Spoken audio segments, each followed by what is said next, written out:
हरे कृष्णा। प्रिय दर्शकों, स्वागत है आप सभी का मेरे YouTube चैनल दिव्य देव दृष्टि में। जो लोग भक्ति करते हैं उन्हें सभी बुराइयों का त्याग कर देना चाहिए।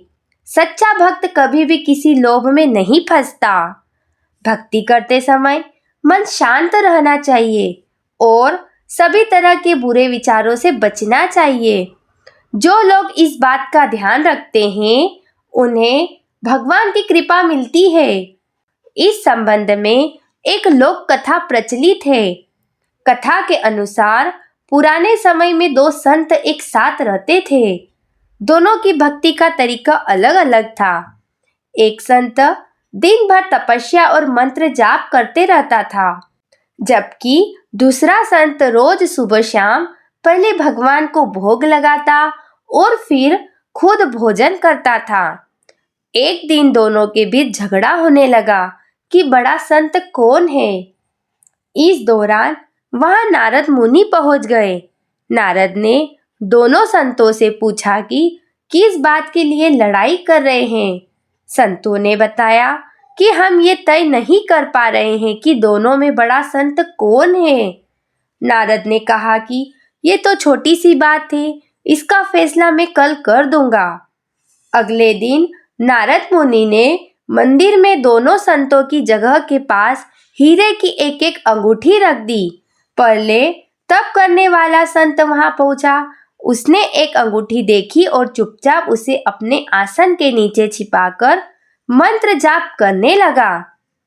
कुछ देर में दूसरा संत भगवान को भोग लगाने पहुंचा। उसने भी हीरे अंगूठी देखी, लेकिन उसने अंगूठी की ओर ध्यान नहीं दिया। भगवान को भोग लगाया और खाना खाने लगा। उसने अंगूठी नहीं उठाई। उसके मन में लालच नहीं जगा, क्योंकि उसे भरोसा था कि भगवान रोज उसके लिए खाने की व्यवस्था जरूर करेंगे। कुछ देर बाद वहां नारद जी आ गए। दोनों संतों ने पूछा कि अब आप बताएं कि हम दोनों में बड़ा संत कौन है। नारद जी ने तपस्या करने वाले संत को खड़े होने के लिए कहा। जैसे ही वह संत खड़ा हुआ तो उसके आसन के नीचे छिपी हुई अंगूठी दिख गई। नारद मुनि ने उससे कहा कि तुम दोनों में भोग लगाकर खाना खाने वाला संत बड़ा है। तपस्या करने वाले संत में चोरी करने की बुरी आदत है। उसने भक्ति के समय में भी चोरी करने में संकोच नहीं किया, जबकि भोग लगाने वाले संत ने अंगूठी की ओर ध्यान तक नहीं दिया।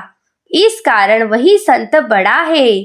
इस प्रसंग से सीख यह है कि भक्ति तभी सफल होती है जब भक्त के मन में बुरे विचार न हो, भक्त बुरे काम न करता हो। जिस भक्त के विचार पवित्र है और जो बुरे कामों से दूर रहता है, सिर्फ उससे ही भगवान की कृपा मिलती है।